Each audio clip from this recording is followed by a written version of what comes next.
کیا جنت میں نبی صلی اللہ علیہ وآلہ وسلم صرف اپنی امت کی شفاعت کریں گے یا تمام امتوں کی شفاعت کریں گے؟ کیا جنات سمندر میں، آسمانوں پر اور پہاڑوں میں جا سکتے ہیں؟ میرے ماں باپ گھر والے نماز نہیں پڑھتے، مجھے ان کی آخرت کی بہت فکر ہے۔ یہ نماز پڑھے بغیر جنت میں جا سکتے ہیں؟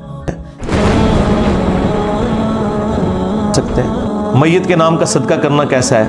کہ جو بھائی یو کے میں ہے، کیا ان پر جمعہ فرض ہے؟ کیونکہ جمعہ حکمران پڑھاتا ہے۔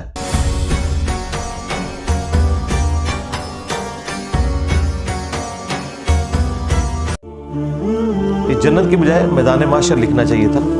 بخاری مسلم دونوں میں حدیث موجود ہے کہ سب سے پہلے نبی علیہ السلام کی مبارک دعا سے شفاعت کا دروازہ کھلے گا، اور اس کے بعد پھر باقی انبیاء بھی، فرشتے بھی اور اللہ کے نیک بندے بھی شفاعت کریں گے۔ صرف انبیاء تک یہ شفاعت نہیں ہے، اور اللہ کے نیک بندوں سے مراد وہ لوگ ہیں جنہوں نے واقعی اللہ کے لیے کمٹمنٹ شو کی ہے، اپنی عبادت نہیں کروائی بلکہ اللہ کی عبادت کی ہے۔ تو یہ عقیدہ بالکل ٹھیک ہے۔ شفاعت رسول کا عقیدہ صلی اللہ علیہ وآلہ وسلم، اس پہ تفصیلی ویڈیو میری دیکھ لیں۔ کیا جنات سمندر میں، آسمانوں پر اور پہاڑوں میں جا سکتے ہیں؟ بالکل جا سکتے ہیں جی، اللہ تعالیٰ نے انہیں طاقت دی ہوئی ہے۔ اور نبی علیہ السلام سے پہلے تو ان کی فرشتوں کے ساتھ بھی کافی الیک سلیک تھی، اس کی وجہ سے کافی ساری خبریں بھی لیک کر دیتے تھے۔ اب اکا دکا بات کوئی لیک ہو جائے، ادروائز آسمان پہ پیر ہیں۔ علم نجوم کے اوپر میری تفصیلی ویڈیو دیکھ لیں، اس میں بھی میں نے اس ٹاپک کو ڈسکس کیا ہے۔ میرے ماں باپ گھر والے نماز نہیں پڑھتے، مجھے ان کی آخرت کی بہت فکر ہے۔ یہ نماز پڑھے بغیر جنت میں جا سکتے ہیں؟ بھائی جو نماز پڑھ رہے ہیں انہیں بھی بڑی محنت کرنی پڑے گی جنت میں جانے کی، اور نماز نہ پڑھنے والے تو سیدھا سیدھا جہنم کا ایندھن ہے۔ قرآن میں واضح ہے کہ جہنمیوں سے جب پوچھا جائے گا کہ کس چیز نے تمہیں جہنم میں پہنچایا، تو وہ کہیں گے قالوا لم نک من المصلین، ہم دنیا میں نماز نہیں پڑھا کرتے تھے۔ نماز تو یعنی مسلمان ہی نہیں جو نماز نہ پڑھے۔ اس کے اوپر میری تفصیلی ویڈیوز ریکارڈ ہے۔ باقی گھر والوں کو سب سے پہلے اللہ کا تعارف کروائیں جی۔ جب تک اللہ کا تعارف نہیں ہے، کوئی شخص اللہ تعالیٰ کی شریعت کو، اس کے احکامات کو کبھی سیریس نہیں لے گا۔ یہ اکثر لوگ پوچھ رہے ہوتے ہیں بھائی خدا کا تعارف کروائیں لوگوں کو، پہلے انہیں پتہ چلے کہ اللہ کوئی بوڑھی نانی اماں نہیں ہے کہ جس نے ایک شغل میلہ لگایا اور اینڈ پہ سب کو چھوڑ دینا ہے۔ وہ اپنے معاملات کے اندر بہت سخت ہے، سیدھی سی بات ہے۔ اللہ کا تعارف کروائیں اور دعا بھی کریں۔ میت کے نام کا صدقہ کرنا کیسا ہے؟ کرنا چاہیے، نبی علیہ السلام نے ترغیب دلائی ہے۔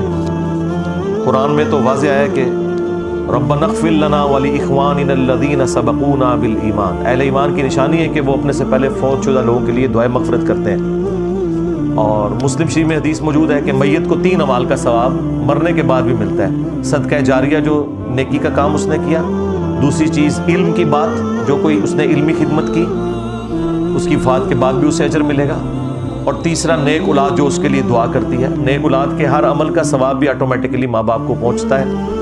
اور صحیح بخاری میں موجود ہے، سعد ابن عبادہ ایک سفر میں تھے، واپسی پہ انہوں نے نبی علیہ السلام سے کہا کہ پیچھے سے میری ماں فوت ہو گئی ہے، میں چاہتا ہوں اس کی طرف سے کنواں کھدواؤں، تو کیا اسے ثواب ملے گا؟ تو آپ نے فرمایا ملے گا۔